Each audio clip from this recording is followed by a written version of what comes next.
raios cósmicos e radiação ultravioleta. São forças do espaço sideral que afetam nossa vida todos os dias. E muitos nem se dão conta.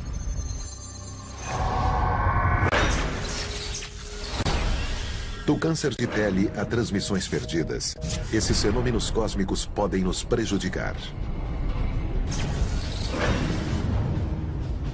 Mesmo assim, ficamos maravilhados com a beleza de uma aurora e o brilho de uma estrela cadente.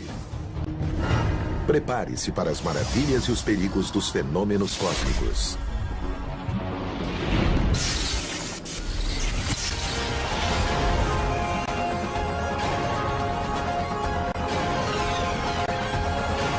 O universo.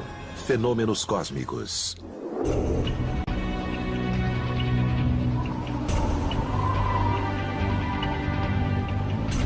É magnífico. Simplesmente emocionante. Muda cada vez que olhamos para ela. É a coisa mais linda que já vi. É uma visão incrível. Bem diferente de tudo que conhecemos. É muito estranho ver uma coisa dessas acontecendo no céu. As luzes ficam brilhando no céu. E elas mudam o tempo todo, de uma forma simplesmente fantástica. Realmente é uma experiência fora do comum. Uma vez na vida, devíamos ver esse show de luzes espetacular e psicodélico que a natureza nos dá. Este show maravilhoso é a Aurora Boreal. O nome Aurora vem da deusa romana do amanhecer e do deus grego do vento norte, Bóreas. No hemisfério sul, é conhecida como Aurora Austral. Muito antes de fascinar os astrônomos, a aurora fascinou as primeiras pessoas que avistaram nas regiões polares. Para os antigos escandinavos, a exploração para o espetáculo de luzes era igualmente fantástica. Eles acreditavam que uma raposa gigante cruzava o céu abanando a cauda e que isso fazia surgir as luzes do norte. Eu gosto dessa explicação porque não está longe da verdade. A aurora é um fenômeno elétrico e quando a raposa fica abanando a cauda, causa eletricidade estática que solta faíscas, na verdade. Um fenômeno parecido com a aurora. Para saber como acontece a aurora, terá que começar com o Sol. O Sol, além de ser uma fonte de luz, é também fonte de energia. Muita energia. O Sol emite uma corrente de partículas carregadas chamadas de vento solar. Essa força cósmica é às vezes intensificada por uma ejeção de massa coronal. O vento solar provoca um certo brilho na camada mais alta da atmosfera em qualquer época do ano. Mas às vezes o Sol tem grandes erupções, chamadas de explosão solar ou ejeções de massa coronal. É quando uma corrente inteira de partículas carregadas chega à Terra mais ou menos ao mesmo tempo. São muitas, muitas partículas. E isso provoca um fenômeno auroral muito mais intenso. A uma velocidade de até 1.200 km por segundo, o vento solar leva cerca de 2 dias para atingir o campo magnético da Terra. Conforme as partículas energizadas percorrem o campo magnético em direção aos polos, elas emitem gases na camada mais alta da atmosfera, produzindo luzes coloridas que formam a aurora. Quando as partículas energéticas atingem a camada superior da atmosfera, encontram primeiro o oxigênio atômico, que produz a emissão de luz vermelha e a emissão de luz verde, as cores predominantes na aurora.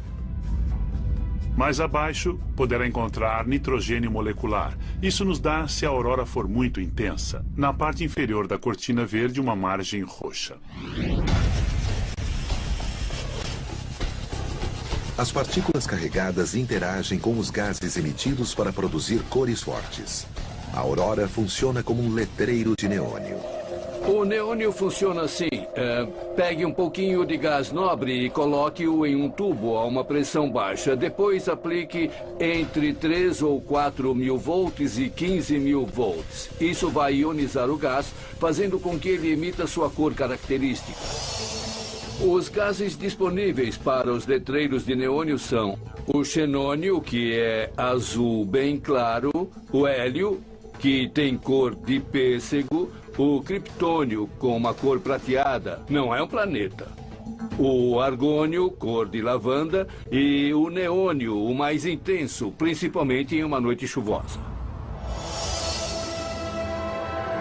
A aurora também é melhor observada à noite, principalmente no inverno das regiões polares, quando as noites são longas e escuras. Dependendo da quantidade de atividade solar, a aurora pode durar desde alguns minutos a vários dias. E pode ser vista não apenas perto dos polos, mas também em raras ocasiões em latitudes mais baixas. Poucos anos atrás, em 2003, tivemos o que chamamos de tempestade do século. A maior tempestade magnética em 100 anos. Teve uma grande aurora associada a ela. Pessoas em Washington, capital, podiam ver a aurora no Mediterrâneo. Não vemos uma aurora com muita frequência.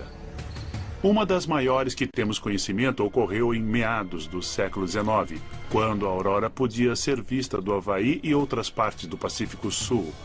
E é a maior aurora registrada que temos conhecimento. A aurora pode ser vista além da Terra. O vento solar se espalha em todas as direções, indo para lugares além dos planetas. Júpiter e Saturno têm um vasto campo magnético maior do que o nosso, o que provoca auroras maiores e mais intensas. Mas não importa de onde ela pode ser vista, quanto tempo dura e qual a intensidade. A aurora geralmente surge como uma cortina brilhante com raios ou sombras que mudam constantemente. Uma técnica fotográfica acelera o processo. O efeito aumenta a beleza e o mistério da aurora. O formato das cortinas da aurora e o movimento dentro desse formato, os raios, as ondulações, o balanço, as espirais e tudo mais, está sendo matéria de pesquisa. Nós não entendemos isso tudo muito bem.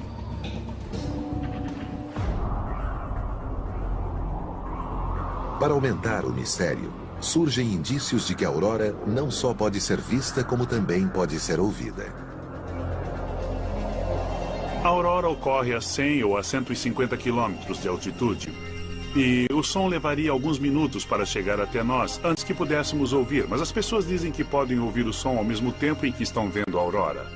Portanto, deve haver algum mecanismo desconhecido que faz as pessoas pensarem que estão ouvindo, ou que faz com que as pessoas ouçam alguma coisa associada talvez com a aurora.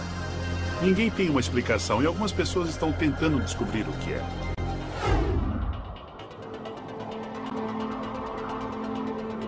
A aurora, propriamente dita, não é uma ameaça para o ser humano. Mas a intensa atividade solar associada a ela pode gerar cerca de 1 milhão de megawatts de eletricidade e causar outros tipos de problema, como nas linhas de transmissão de força.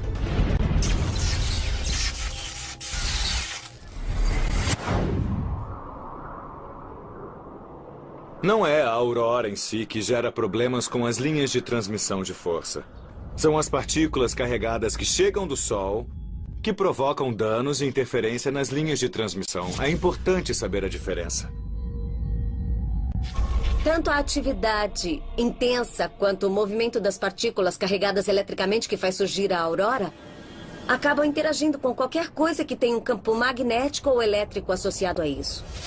Portanto, essas partículas carregadas interferem nas linhas de transmissão de força, nos eletrônicos, nos satélites ou na cobertura dos celulares. Qualquer coisa que precise dos campos magnético e elétrico para funcionar irá sofrer interferência ao mesmo tempo em que a aurora estiver ocorrendo. Portanto, a estática do rádio, a interferência na tela da TV, a ligação que cai, ou mesmo um apagão como aquele que atingiu Quebec, no Canadá, em 1989, poderiam ser apenas lembretes do local modesto que a Terra ocupa no sistema solar.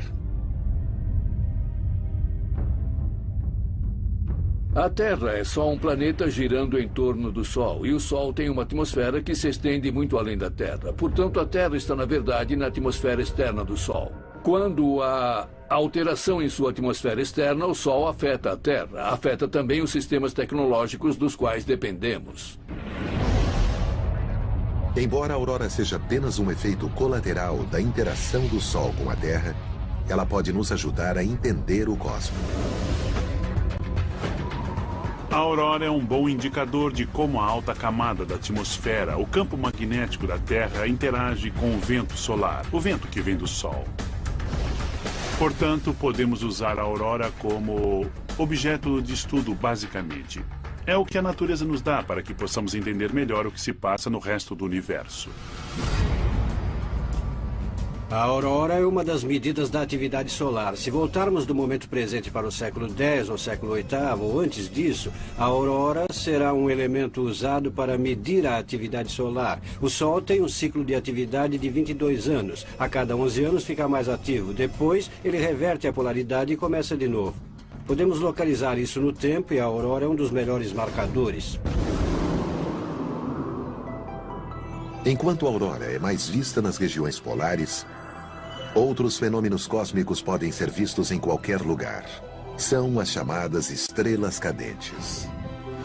Quando vemos uma estrela cadente, parece que a estrela caiu no planeta Terra. Mas não é verdade. As estrelas são muito maiores do que o planeta Terra. Se fosse mesmo uma estrela cadente, ela engoliria a Terra em uma fração de segundo.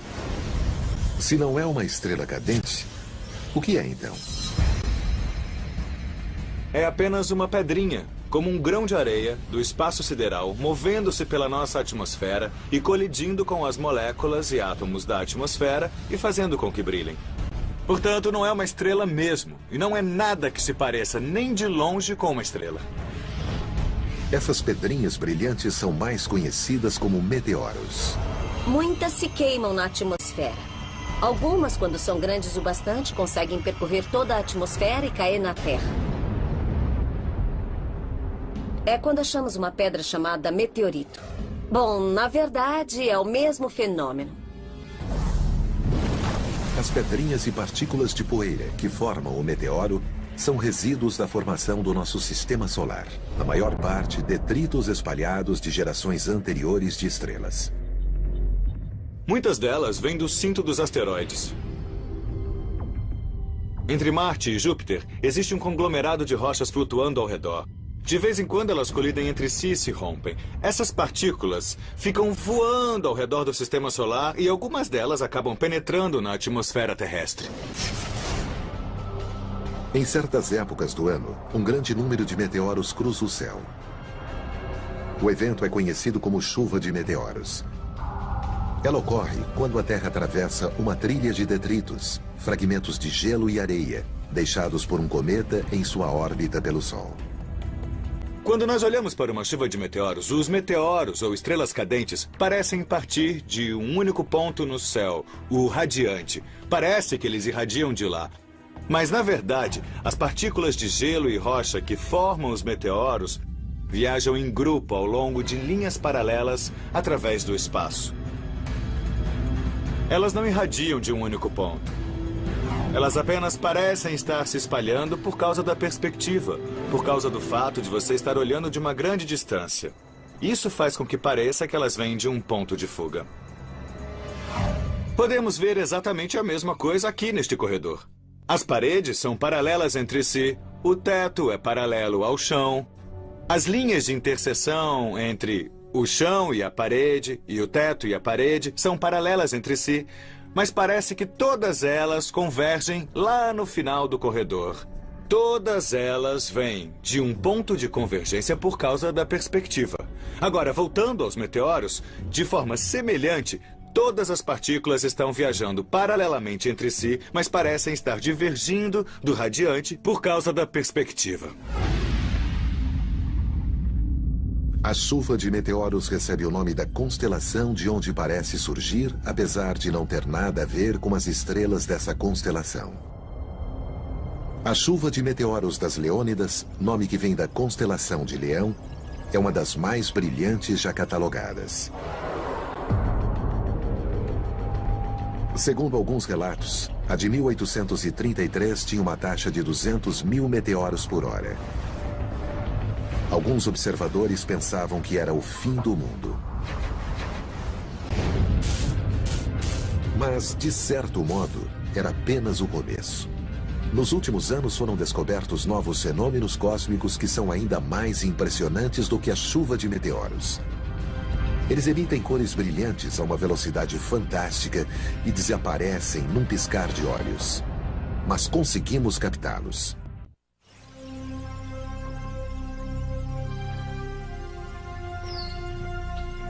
Os raios cósmicos parecem ter saído de um filme de ficção científica. Uma força invisível do espaço sideral que pode alterar o clima e muito mais.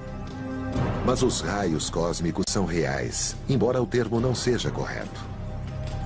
Os raios cósmicos são partículas, não são raios. Originalmente pensava-se que era um fenômeno de luz, mas não é. São partículas. São feitos dos mesmos elementos que são feitos o Sol, a Terra e tudo mais no universo. Os raios cósmicos são qualquer radiação que se origina no espaço sideral. Há várias fontes diferentes. As principais são o Sol, porque ele acelera muitas das partículas energéticas, e também as estrelas e galáxias, os buracos negros, as estrelas de nêutrons e tudo mais.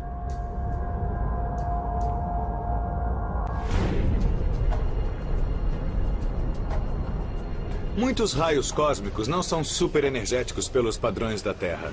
Mas os mais energéticos seriam o equivalente a uma bola de tênis que acerta você na cabeça com força. Não seria nada agradável.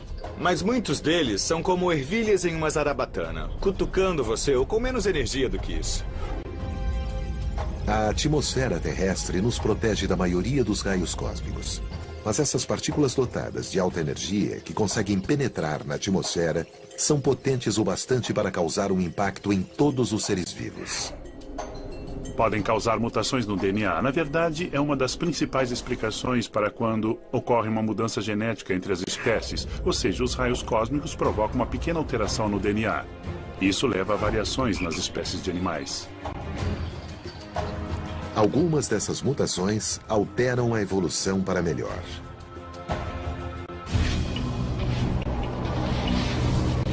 O que é evolução? É baseada na ideia de que os genes podem mudar ligeiramente de geração em geração, fazendo com que você se adapte às mudanças do planeta Terra. Já que há radiações cósmicas descendo até nós neste momento, significa que nossos genes estão sendo alterados todos os dias por impactos de partículas subatômicas. Ou seja, podemos nos adaptar a condições variadas porque os raios cósmicos lançam os dados e isso altera nossa constituição genética. Os raios cósmicos também podem causar mutações ruins que podem levar ao câncer. A boa notícia é que, mesmo havendo milhares de raios cósmicos passando por nosso corpo a cada segundo, são tão minúsculos que a probabilidade de atingirem aquele ponto no DNA que rompe o núcleo e torna a célula cancerosa é muito, muito, muito pequena. Mas se estiver em um ambiente como o que os astronautas enfrentam, onde existe muita radiação e pouca proteção, aí poderá estar correndo o risco de ser afetado pela radiação.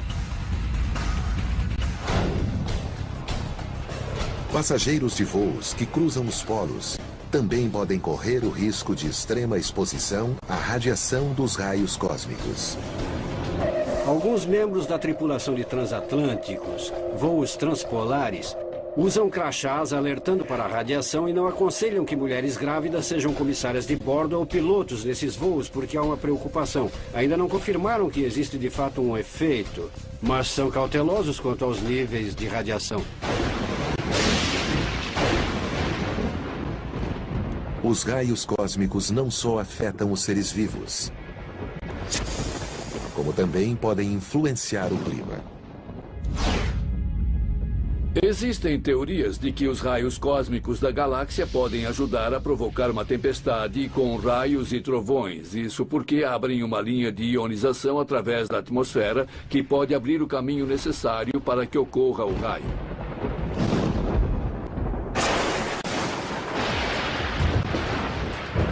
Todos nós já vimos um raio durante uma tempestade. Mas por mais assustadores e espetaculares que eles sejam, estão literalmente na faixa inferior de um fenômeno relacionado, conhecido como evento luminoso transitório, que ocorre na alta camada da atmosfera. Graças aos avanços nas técnicas de filmagem, podemos confirmar sua existência. Um deles é conhecido como Sprite. Esse flash de luz com formato de água-viva surge 70 quilômetros acima da superfície da Terra e dura apenas alguns milissegundos. Sprites são uma descarga elétrica interessante que pode subir cerca de 100 quilômetros em alguns casos. Mas também pode descer a uma altitude de 50 quilômetros acima da superfície da Terra. Então temos duas correntes de eletricidade subindo e descendo, e às vezes elas têm uma tonalidade alaranjada. Isso devido à excitação de moléculas neutras de nitrogênio na atmosfera. Outro fenômeno recentemente descoberto é o Elvis. Não se trata de figuras imaginárias. Elvis é a abreviação de uma explicação longa do processo que gera essa explosão brilhante de energia com 400 quilômetros de diâmetro. Elvis significa emissão de luz e perturbações de frequência muito baixas devido a pulsos eletromagnéticos. Elvis são meio que parentes dos Sprites.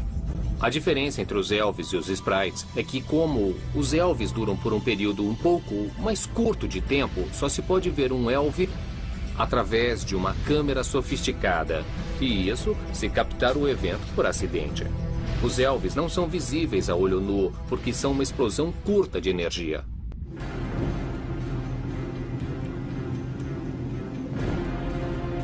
Mais perto da Terra, ocorrem outras descargas, como os Blue Jets.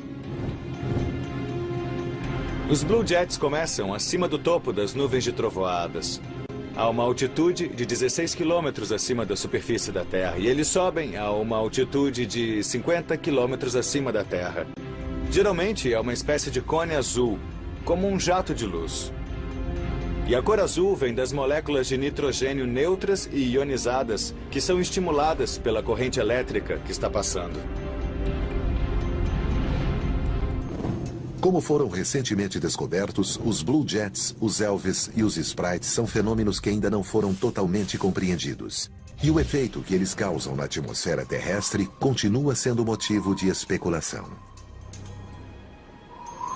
Existem teorias de que os Elvis talvez ajudem a equilibrar as forças eletromagnéticas da Terra.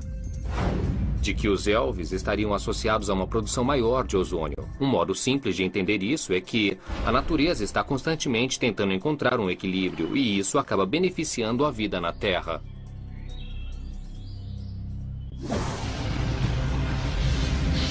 Os fenômenos cósmicos não só afetam o clima, como também plantas e animais. Sem essa interação com o Sol, nossas vidas seriam um caos.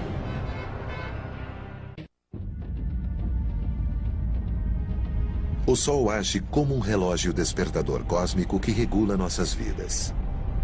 Nós medimos os dias em nascer do Sol e pôr do Sol. Com as plantas é igual. Da flor mais delicada à árvore mais alta, todas contam com a força cósmica para lhes dizer o que fazer. Um bom exemplo disso é o florescimento. Existem as plantas de dia curto e as plantas de dia longo. As plantas de dia longo sentem a prolongação do sol durante o dia, que acontece na primavera. As plantas de dia curto sentem a diminuição do sol até o inverno. Os crisântemos, por exemplo, são plantas de dia curto, florescem no outono. As petúnias ou rosas da Índia são plantas de dia longo. Elas florescem quando os dias ficam mais longos. Isso tudo se deve a mecanismos e compostos químicos na planta, que podem detectar o tempo que o sol brilha. Dizer às plantas quando florir é um dos papéis importantes que o Sol desempenha. Outro é o papel que o Sol desempenha na iniciação de um processo chamado fotossíntese. Sem essa interação cósmica, as plantas morreriam. E nós também.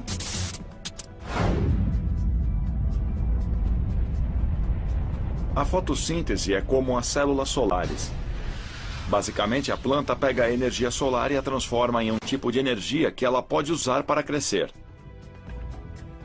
A clorofila, o pigmento verde das folhas, permite que as plantas absorvam a luz do sol e iniciem a fotossíntese. A clorofila é uma molécula enorme de magnésio, cercada de moléculas menores de carbono. Todas elas se sustentam. O que essa molécula faz é absorver a energia da luz e usá-la para aquilo que a planta precisa.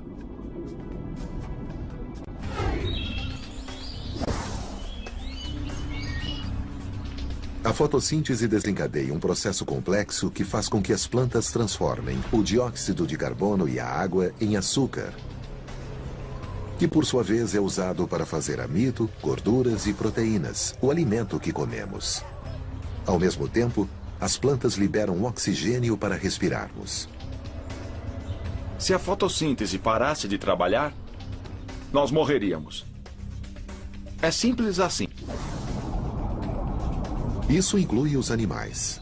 Assim como nós, eles dependem do sol para fornecer seu sustento, regular suas vidas e talvez seu modo de se orientar pelo mundo. A orientação é muito importante no reino animal. O salmão sabe o caminho de volta para o local onde foi gerado. Existem grandes migrações de alces, existem grandes migrações de animais de pasto na África, existem insetos que migram.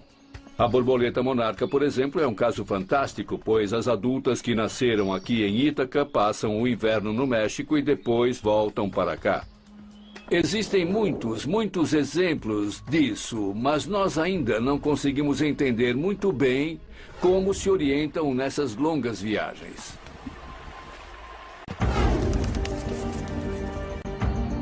Estudos dão algumas pistas do mistério em torno da orientação dos animais. Muitas espécies utilizam o sol como guia.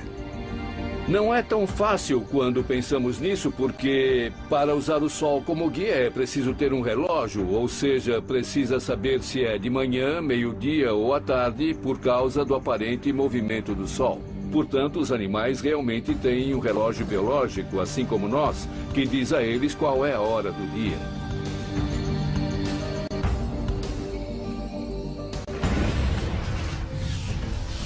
Se o clima obscurece o sol, alguns animais utilizam o campo magnético da Terra, uma força que se origina no interior do núcleo derretido do planeta. Além de apontar a direção, determina o posicionamento. Cada lugar da Terra possui uma assinatura magnética única. Se um animal tiver a percepção necessária, ele poderá usar o campo magnético da Terra para saber onde está em relação ao seu lar, observando as diferenças nos campos magnéticos. O problema de usar o campo magnético da Terra para saber a sua posição é que o campo magnético da Terra muda. Ele muda da noite para o dia. Ele muda por causa dos depósitos de ferro sob a superfície da Terra, chamados de anomalias magnéticas, e que o distorcem. Ele também varia devido a manchas solares que provocam alterações no campo. Tudo isso significa que é bastante instável. Mesmo assim, ao que parece, muitos animais se utilizam dele para se orientar.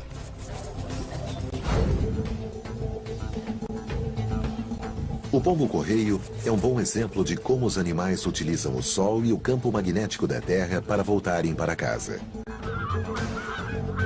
O pombo-correio tem sido domesticado há anos por sua capacidade de saber voltar para casa. Eles são criados há gerações para serem atletas do mundo dos pombos. Por isso, voam longas distâncias.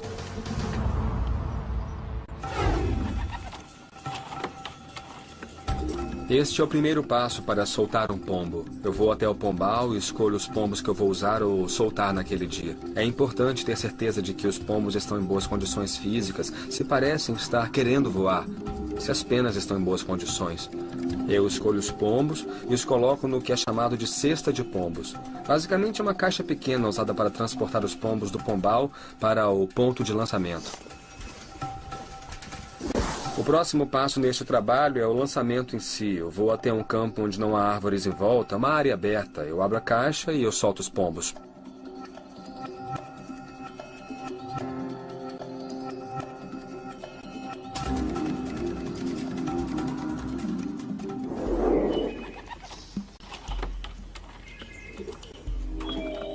Segundo especialistas, os pombos se orientam pelo sol durante o voo e depois voltam para casa, provavelmente através do olfato e do campo magnético da Terra. Existem dois órgãos que parecem estar envolvidos para detectar o campo magnético da Terra. Um é o sistema da visão na retina do olho. O outro está no bico, no alto do bico do pombo, onde há um depósito considerável de magnetita, que é um mineral magnético e que também parece estar envolvido para detectar o campo magnético. Portanto, há dois receptores e ainda não sabemos exatamente como eles interagem e como são usados pelos animais para se localizarem. A última etapa quando se solta um pombo é a volta para casa, quando o pombo voa de volta para o pombal e pousa na plataforma e entra.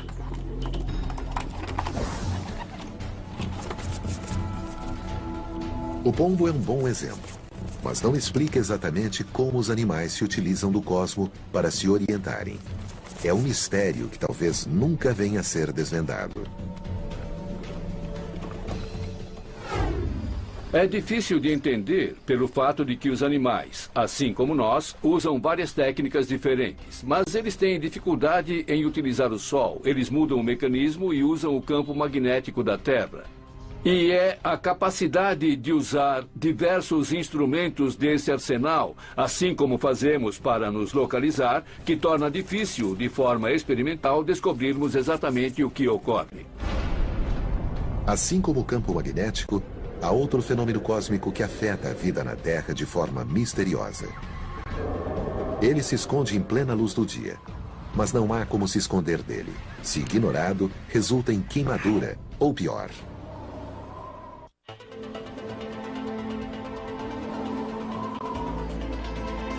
Um fenômeno cósmico nos dá o bronzeado tão desejado e uma aparência aparentemente saudável.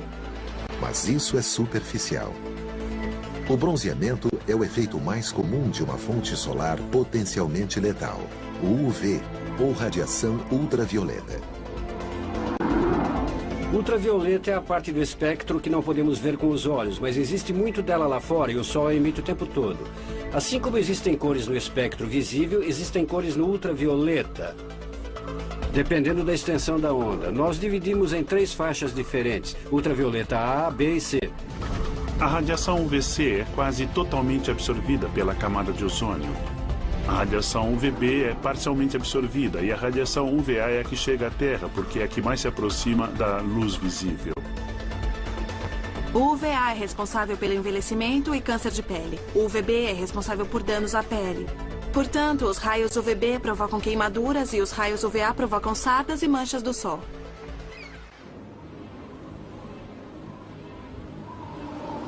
Este é o modelo de uma camada de pele. Estando ao ar livre, a luz UVB penetra superficialmente na pele e provoca queimadura, causando danos às células que formam a nossa pele, que compõem a pele.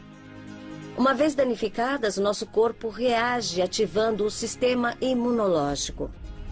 Isso aumenta a circulação sanguínea no local afetado, fazendo com que as células de defesa produzam pequenas moléculas que causam inflamação. E isso é só o começo. A exposição prolongada aos raios UVB do Sol pode causar catarata e pode ser responsável pelo câncer de pele, como melanoma, uma doença potencialmente fatal. As pessoas com maior risco de desenvolver o câncer de pele com a exposição ao sol são as pessoas de pele mais clara, as de olhos mais claros, pessoas que estão sempre no sol, aquelas que não usam um protetor solar. São as que correm mais risco. No entanto, a exposição aos raios UVB tem um lado positivo: a produção de vitamina D na pele. Podemos produzir vitamina D com uma molécula inata que existe na pele, mais a radiação UV, que converte essa molécula na vitamina D que precisamos para ter ossos saudáveis, o cálcio saudável, o metabolismo. Contudo, também podemos tirar a vitamina D de alimentos enriquecidos e de suplementos. Não precisamos tirar essa vitamina da radiação UV. Enquanto o UVB interage com a camada superficial da pele, o UVA penetra mais fundo, causando outro problema com a exposição ao sol. A exposição ao UVA que penetra na camada inferior da pele leva ao envelhecimento precoce, rompendo o colágeno pelo aumento de enzimas que rompem o colágeno. E as fibras elásticas da derme, que nos dão uma pele firme, saudável e jovem. O bronzeamento artificial tenta recriar os raios do sol. Mas a exposição ao sol fabricada é pior do que se expor ao sol de verdade a 150 milhões de quilômetros de distância. A indústria do bronzeamento nos faz pensar que aquelas câmeras são mais seguras, que o bronzeamento artificial é mais seguro e mais gradativo. Mas é o contrário. Na verdade, essas câmeras são mais prejudiciais à pele. O motivo é que as lâmpadas têm mais de 90% de raios UVA. E esses raios UVA causam envelhecimento e câncer de pele. A pessoa irá desenvolver câncer de pele 20 ou 30 anos mais tarde. É um fato comprovado. O bronzeamento artificial aumenta o risco de câncer de pele.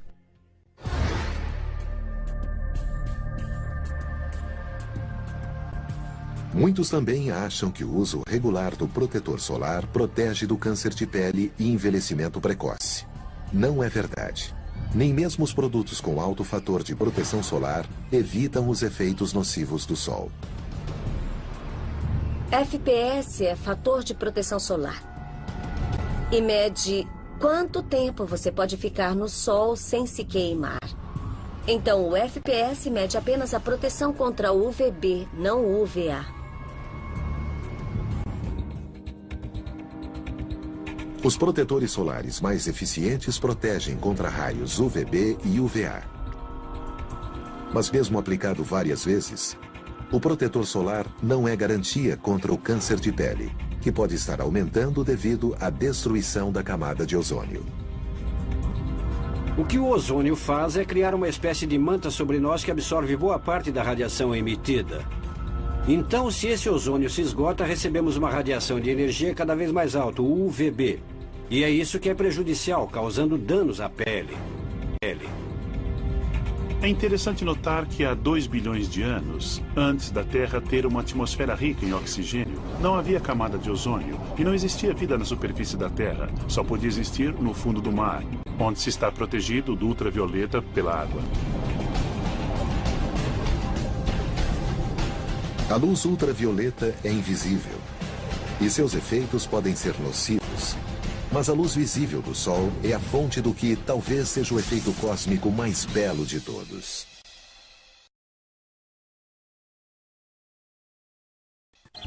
Ou estando no ângulo certo, é possível ver um segundo arco-íris. Acontece que dentro da gota de chuva, onde ocorre a difração, às vezes a luz reflete mais de uma vez. E quando reflete uma segunda vez, ela sai em um ângulo diferente, um ângulo maior. 51 graus, para ser exato. E ficará mais fraca, porque boa parte da luz escapou depois da primeira reflexão, mas parte dela sairá na segunda reflexão. O mais interessante em um segundo arco-íris é que as cores são invertidas. Então, o vermelho que está de um lado no arco-íris principal estará no lado oposto no segundo. Seja um ou sejam dois, o arco-íris não aparece em um ponto fixo no céu.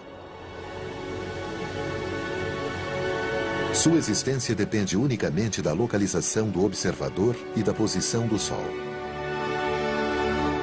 Sob este ponto de vista, o arco-íris pode ser considerado uma ilusão óptica. De certo modo, o arco-íris é uma ilusão. Não se pode andar até o arco-íris e tocar nele ou pegá-lo. Ele sempre mantém distância de nós, porque o arco-íris é, na verdade, um conjunto de raios de luz chegando aos nossos olhos de certos ângulos. E se houver gotas nessas direções, poderemos ver o arco-íris. Mas se formos até onde as gotas estão, nós mudamos o ângulo e o arco-íris desaparece. Portanto, é nesse sentido que o arco-íris é uma ilusão. A beleza e a ciência complexa do arco-íris o transformaram em lenda. Os gregos antigos o viam como um caminho entre os deuses e a terra. Dizem que o Leprechaun irlandês esconde um pote de ouro no final de um arco-íris, um lugar impossível de ser alcançado. Para os hindus, era o arco do deus dos raios e dos trovões.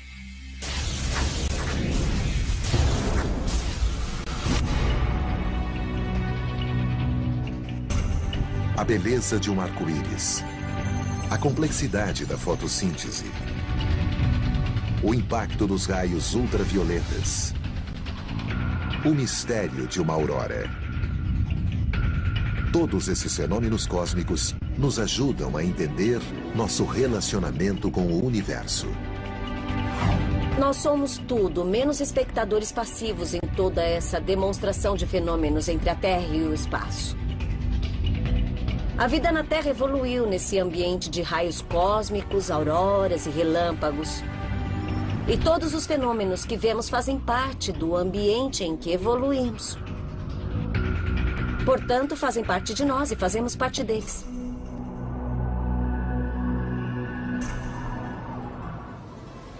Os belos fenômenos atmosféricos que vemos, o arco-íris, a aurora e os meteoros voando, assim como os efeitos nocivos, como a radiação ultravioleta do Sol, mostram que a Terra não é só uma esfera isolada, separada do resto do universo. Não, somos parte dele. E é isso que torna a Terra ainda mais bonita.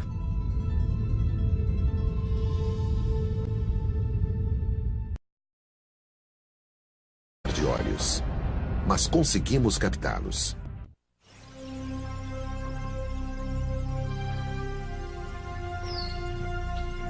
Os raios cósmicos parecem ter saído de um filme de ficção científica.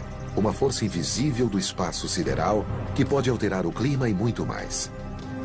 Mas os raios cósmicos são reais, embora o termo não seja correto. Os raios cósmicos são partículas, não são raios. Originalmente pensava-se que era um fenômeno de luz, mas não é. São partículas. São feitos dos mesmos elementos que são feitos o Sol, a Terra e tudo mais no universo. Os raios cósmicos são qualquer radiação que se origina no espaço sideral. Há várias fontes diferentes. As principais são o Sol, porque ele acelera muitas das partículas energéticas, e também as estrelas e galáxias, os buracos negros, as estrelas de nêutrons e tudo mais.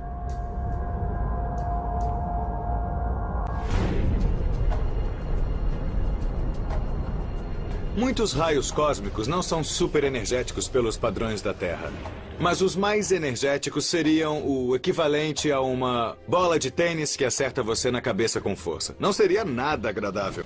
Mas muitos deles são como ervilhas em uma zarabatana, cutucando você ou com menos energia do que isso. A atmosfera terrestre nos protege da maioria dos raios cósmicos. Mas essas partículas dotadas de alta energia que conseguem penetrar na atmosfera são potentes o bastante para causar um impacto em todos os seres vivos. Podem causar mutações no DNA. Na verdade, é uma das principais explicações para quando ocorre uma mudança genética entre as espécies. Ou seja, os raios cósmicos provocam uma pequena alteração no DNA. Isso leva a variações nas espécies de animais.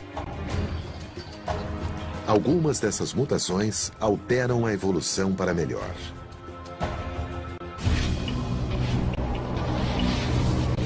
O que é evolução? É baseada na ideia de que os genes podem mudar ligeiramente de geração em geração, fazendo com que você se adapte às mudanças do planeta Terra. Já que há radiações cósmicas descendo até nós neste momento, significa que nossos genes estão sendo alterados todos os dias por impactos de partículas subatômicas. Ou seja, podemos nos adaptar a condições variadas porque os raios cósmicos lançam os dados e isso altera nossa constituição genética. Os raios cósmicos também podem causar mutações ruins que podem levar ao câncer. A boa notícia é que, mesmo havendo milhares de raios cósmicos passando por nosso corpo a cada segundo, são tão minúsculos que a probabilidade de atingirem aquele ponto no DNA que rompe o núcleo e torna... Chamado de cesta de pombos. Basicamente uma caixa pequena usada para transportar os pombos do pombal para o ponto de lançamento. O próximo passo neste trabalho é o lançamento em si. Eu vou até um campo onde não há árvores em volta, uma área aberta. Eu abro a caixa e eu solto os pombos.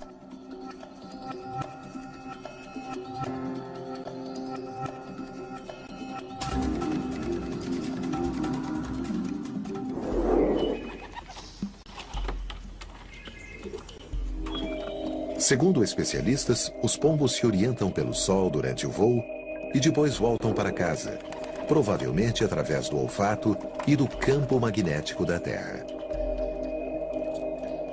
Existem 2 órgãos que parecem estar envolvidos para detectar o campo magnético da Terra. Um é o sistema da visão na retina do olho.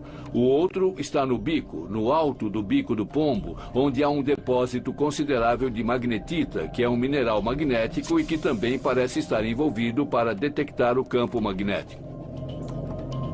Portanto, há 2 receptores e ainda não sabemos exatamente como eles interagem e como são usados pelos animais para se localizarem. A última etapa quando se solta um pombo é a volta para casa, quando o pombo voa de volta para o pombal e pousa na plataforma e entra.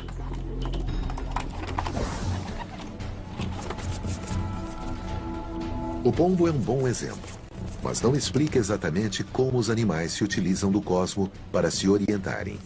É um mistério que talvez nunca venha a ser desvendado. É difícil de entender pelo fato de que os animais, assim como nós, usam várias técnicas diferentes. Mas eles têm dificuldade em utilizar o Sol. Eles mudam o mecanismo e usam o campo magnético da Terra. E é a capacidade de usar diversos instrumentos desse arsenal, assim como fazemos para nos localizar, que torna difícil, de forma experimental, descobrirmos exatamente o que ocorre. Assim como o campo magnético, há outro fenômeno cósmico que afeta a vida na Terra de forma misteriosa. Ele se esconde em plena luz do dia, mas não há como se esconder dele. Se ignorado, resulta em queimadura, ou pior.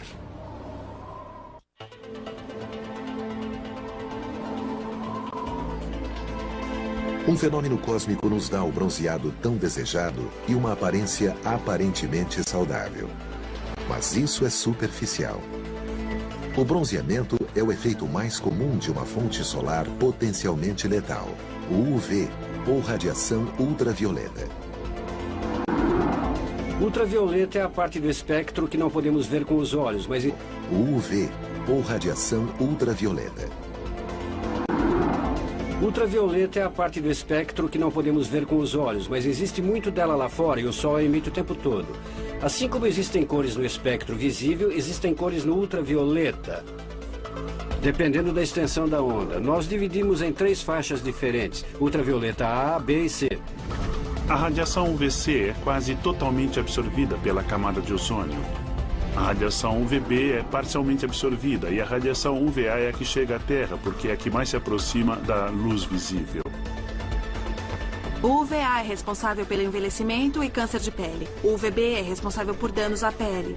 Portanto, os raios UVB provocam queimaduras e os raios UVA provocam sardas e manchas do sol.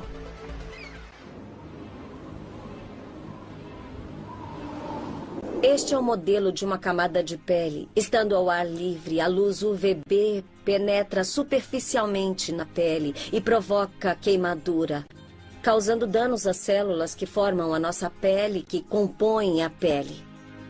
Uma vez danificadas, o nosso corpo reage ativando o sistema imunológico.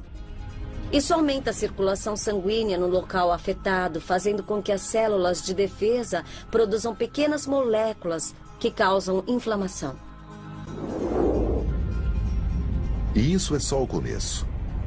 A exposição prolongada aos raios UVB do Sol pode causar catarata e pode ser responsável pelo câncer de pele, como melanoma, uma doença potencialmente fatal. As pessoas com maior risco de desenvolver o câncer de pele com a exposição ao sol são as pessoas de pele mais clara, as de olhos mais claros, pessoas que estão sempre no sol, Aquelas que não usam um protetor solar são as que correm mais risco.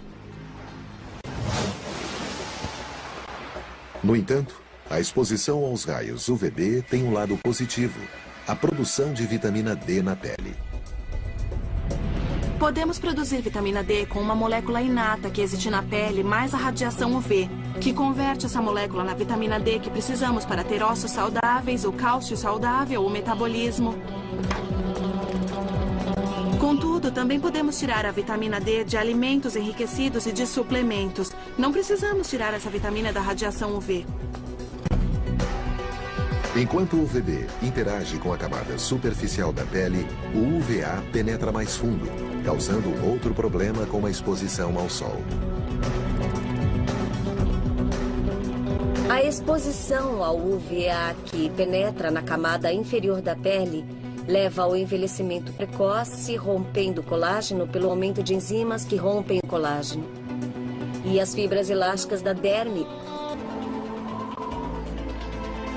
Um fenômeno cósmico nos dá o bronzeado tão desejado e uma aparência aparentemente saudável. Mas isso é superficial.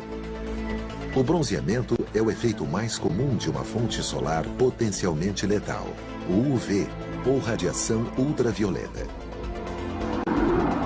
Ultravioleta é a parte do espectro que não podemos ver com os olhos, mas existe muito dela lá fora e o Sol a emite o tempo todo. Assim como existem cores no espectro visível, existem cores no ultravioleta. Dependendo da extensão da onda, nós dividimos em 3 faixas diferentes: ultravioleta A, B e C. A radiação UVC é quase totalmente absorvida pela camada de ozônio. A radiação UVB é parcialmente absorvida e a radiação UVA é a que chega à Terra, porque é a que mais se aproxima da luz visível. O UVA é responsável pelo envelhecimento e câncer de pele. O UVB é responsável por danos à pele. Portanto, os raios UVB provocam queimaduras e os raios UVA provocam sardas e manchas do sol.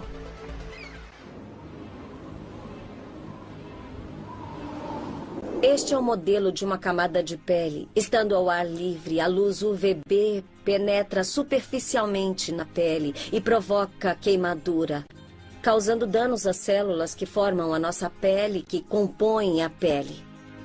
Uma vez danificadas, o nosso corpo reage ativando o sistema imunológico. Isso aumenta a circulação sanguínea no local afetado, fazendo com que as células de defesa produzam pequenas moléculas que causam inflamação. E isso é só o começo. A exposição prolongada aos raios UVB do Sol pode causar catarata e pode ser responsável pelo câncer de pele, como melanoma, uma doença potencialmente fatal. As pessoas com maior risco de desenvolver o câncer de pele com a exposição ao sol são as pessoas de pele mais clara, as de olhos mais claros, pessoas que estão sempre no sol. Aquelas que não usam um protetor solar são as que correm mais risco. No entanto, a exposição aos raios UVB tem um lado positivo: a produção de vitamina D na pele. Podemos produzir vitamina D com uma molécula inata que existe na pele mais a radiação UV, que converte essa molécula na vitamina D que precisamos para ter ossos saudáveis, o cálcio saudável, o metabolismo. Contudo, também podemos tirar a vitamina D de alimentos enriquecidos e de suplementos. Não precisamos tirar essa vitamina da radiação UV. Enquanto o UVB interage com a camada superficial da pele, o UVA penetra mais fundo, causando outro problema com a exposição ao sol. Perspectiva, por causa do fato de você estar olhando de uma grande distância. Isso faz com que pareça que elas vêm de um ponto de fuga. Podemos ver exatamente a mesma coisa aqui neste corredor. As paredes são paralelas entre si, o teto é paralelo ao chão. As linhas de interseção entre o chão e a parede, e o teto e a parede, são paralelas entre si, mas parece que todas elas convergem lá no final do corredor. Todas elas vêm de um ponto de convergência por causa da perspectiva.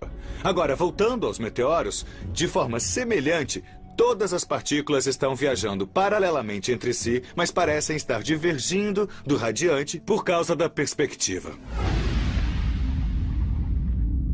A chuva de meteoros recebe o nome da constelação de onde parece surgir, apesar de não ter nada a ver com as estrelas dessa constelação. A chuva de meteoros das Leônidas, nome que vem da constelação de Leão, é uma das mais brilhantes já catalogadas. Segundo alguns relatos, a de 1833 tinha uma taxa de 200 mil meteoros por hora. Alguns observadores pensavam que era o fim do mundo. Mas, de certo modo, era apenas o começo. Nos últimos anos foram descobertos novos fenômenos cósmicos que são ainda mais impressionantes do que a chuva de meteoros. Eles emitem cores brilhantes a uma velocidade fantástica e desaparecem num piscar de olhos. Mas conseguimos captá-los.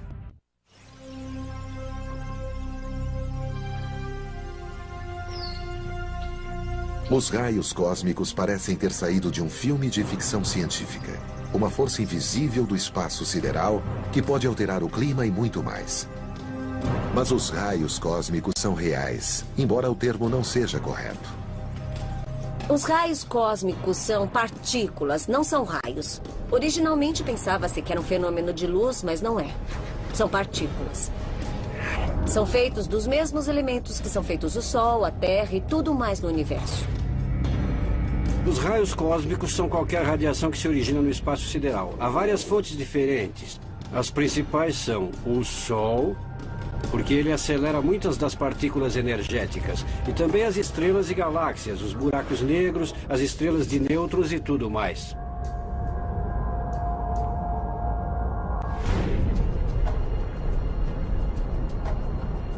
Muitos raios cósmicos não são super energéticos pelos padrões da Terra. Mas os mais energéticos seriam o equivalente a uma bola de tênis que acerta você na cabeça com força. Não seria nada agradável. Verdade em utilizar o Sol. Eles mudam o mecanismo e usam o campo magnético da Terra. E é a capacidade de usar diversos instrumentos desse arsenal, assim como fazemos para nos localizar, que torna difícil, de forma experimental, descobrirmos exatamente o que ocorre. Assim como o campo magnético, há outro fenômeno cósmico que afeta a vida na Terra de forma misteriosa. Ele se esconde em plena luz do dia, mas não há como se esconder dele. Se ignorado, resulta em queimadura, ou pior.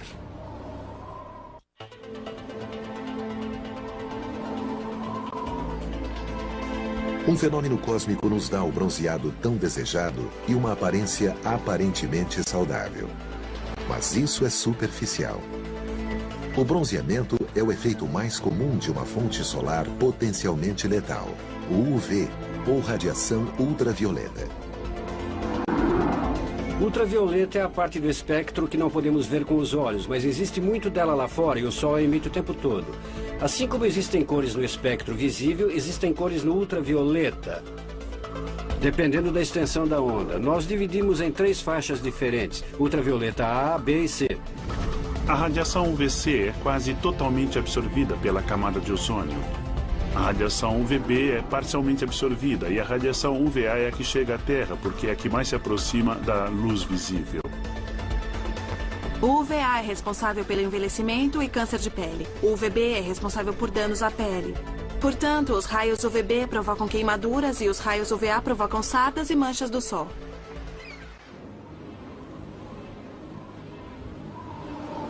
Este é o modelo de uma camada de pele. Estando ao ar livre, a luz UVB penetra superficialmente na pele e provoca queimadura, causando danos às células que formam a nossa pele, que compõem a pele. Uma vez danificadas, o nosso corpo reage ativando o sistema imunológico. Isso aumenta a circulação sanguínea no local afetado, fazendo com que as células de defesa produzam pequenas moléculas que causam inflamação. E isso é só o começo. A exposição prolongada aos raios UVB do Sol pode causar catarata e pode ser responsável pelo câncer de pele, como melanoma, uma doença potencialmente fatal. As pessoas com maior risco de desenvolver o câncer de pele com a exposição ao sol são as pessoas de pele mais clara, as de olhos mais claros, pessoas que estão sempre no sol, aquelas que não usam protetor solar. São as que correm mais risco. No entanto, a exposição aos raios UVB tem um lado de voos que cruzam os polos. Também podem correr o risco de extrema exposição à radiação dos raios cósmicos. Alguns membros da tripulação de transatlânticos, voos transpolares, usam crachás alertando para a radiação e não aconselham que mulheres grávidas sejam comissárias de bordo ou pilotos nesses voos porque há uma preocupação. Ainda não confirmaram que existe de fato um efeito, mas são cautelosos quanto aos níveis de radiação. Os raios cósmicos não só afetam os seres vivos, como também podem influenciar o clima. Existem teorias de que os raios cósmicos da galáxia podem ajudar a provocar uma tempestade com raios e trovões. Isso porque abrem uma linha de ionização através da atmosfera que pode abrir o caminho necessário para que ocorra o raio.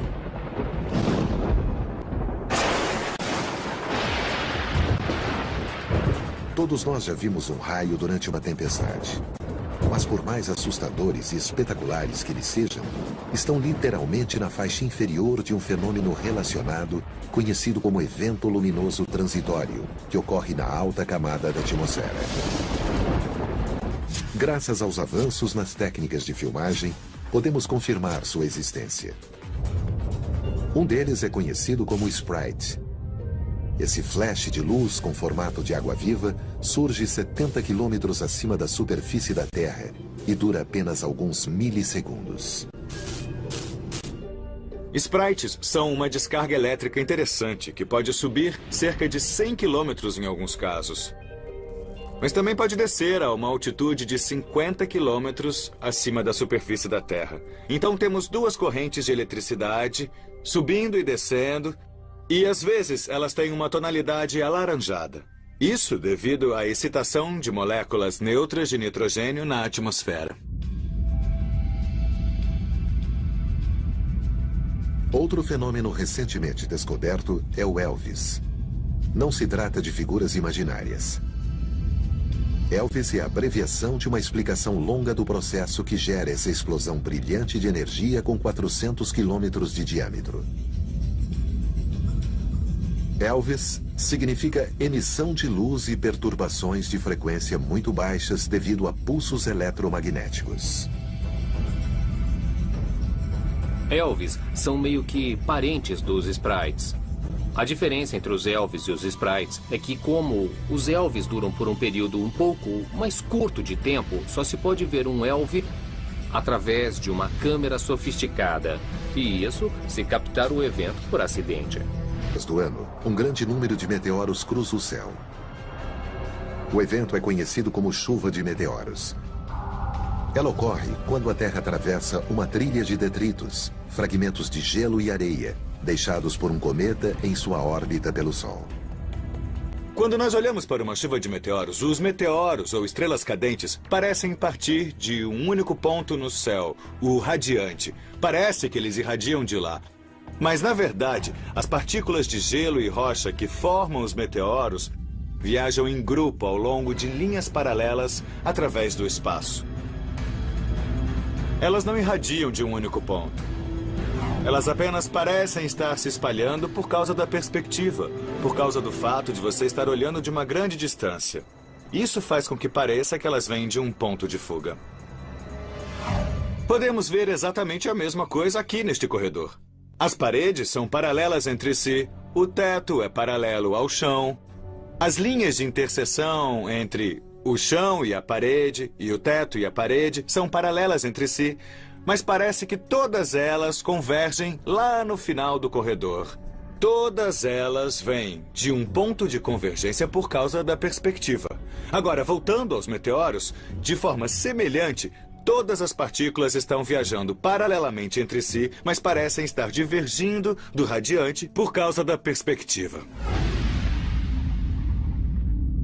A chuva de meteoros recebe o nome da constelação de onde parece surgir, apesar de não ter nada a ver com as estrelas dessa constelação.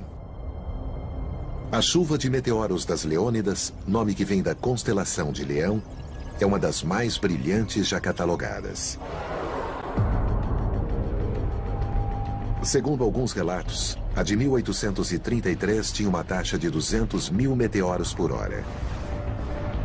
Alguns observadores pensavam que era o fim do mundo. Mas, de certo modo, era apenas o começo.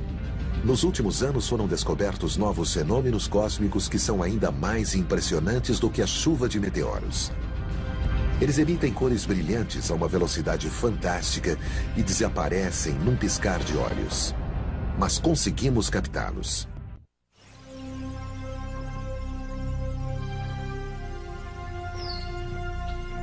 Os raios cósmicos parecem ter saído de um filme de ficção científica. Uma força invisível do espaço sideral que pode alterar o clima e muito mais. Mas os raios cósmicos são reais, embora o termo não seja correto. Os raios cósmicos são partículas, não são raios. Originalmente pensava-se que era um fenômeno de luz, mas não é. São partículas. Há 2 bilhões de anos, antes da Terra ter uma atmosfera rica em oxigênio, não havia camada de ozônio e não existia vida na superfície da Terra. Só podia existir no fundo do mar, onde se está protegido do ultravioleta pela água. A luz ultravioleta é invisível e seus efeitos podem ser nocivos. Mas a luz visível do Sol é a fonte do que talvez seja o efeito cósmico mais belo de todos.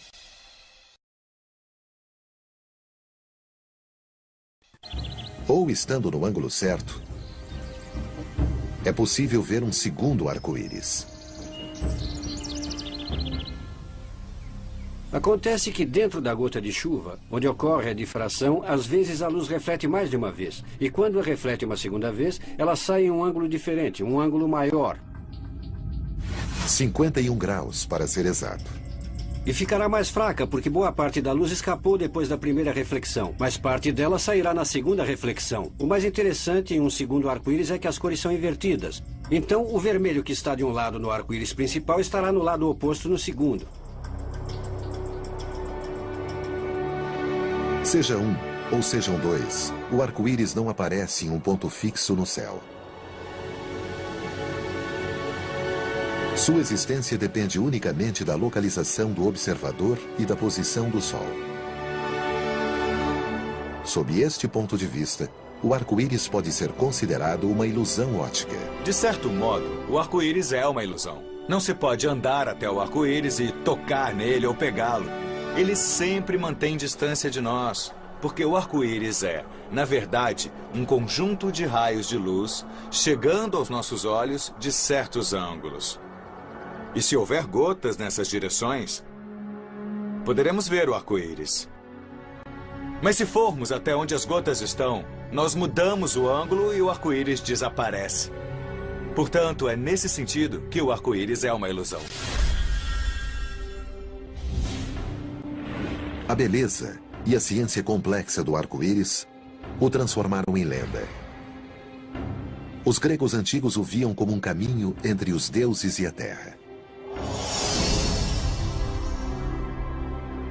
Dizem que o Leprechaun irlandês esconde um pote de ouro no final de um arco-íris, um lugar impossível de ser alcançado.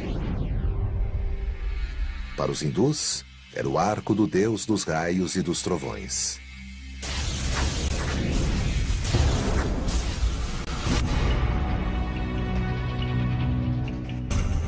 A beleza de um arco-íris, a complexidade da fotossíntese, o impacto dos... Todas elas vêm de um ponto de convergência por causa da perspectiva. Agora, voltando aos meteoros, de forma semelhante, todas as partículas estão viajando paralelamente entre si, mas parecem estar divergindo do radiante por causa da perspectiva. A chuva de meteoros recebe o nome da constelação de onde parece surgir, apesar de não ter nada a ver com as estrelas dessa constelação. A chuva de meteoros das Leônidas, nome que vem da constelação de Leão, é uma das mais brilhantes já catalogadas. Segundo alguns relatos, a de 1833 tinha uma taxa de 200 mil meteoros por hora. Alguns observadores pensavam que era o fim do mundo. Mas, de certo modo, era apenas o começo. Nos últimos anos foram descobertos novos fenômenos cósmicos que são ainda mais impressionantes do que a chuva de meteoros. Eles emitem cores brilhantes a uma velocidade fantástica e desaparecem num piscar de olhos. Mas conseguimos captá-los.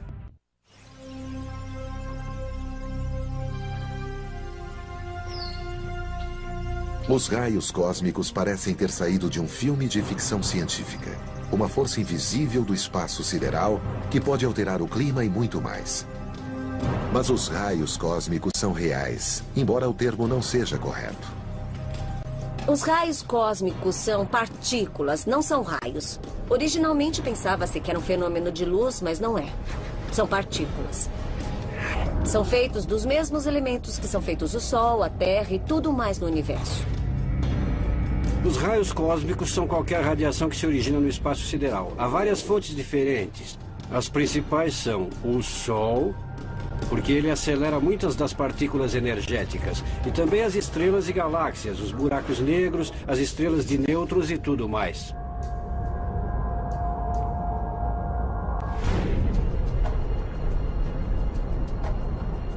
Muitos raios cósmicos não são super energéticos pelos padrões da Terra. Mas os mais energéticos seriam o equivalente a uma bola de tênis que acerta você na cabeça com força. Não seria nada agradável. Mas muitos deles são como ervilhas em uma zarabatana, cutucando você ou com menos energia do que isso. A atmosfera terrestre nos protege da maioria dos raios cósmicos. Mas essas partículas dotadas de alta energia, que conseguem penetrar na atmosfera, são potentes o bastante para causar um impacto em todos os seres vivos. Podem causar mutações no DNA. Na verdade, é uma das principais explicações para quando ocorre uma mudança genética entre as espécies.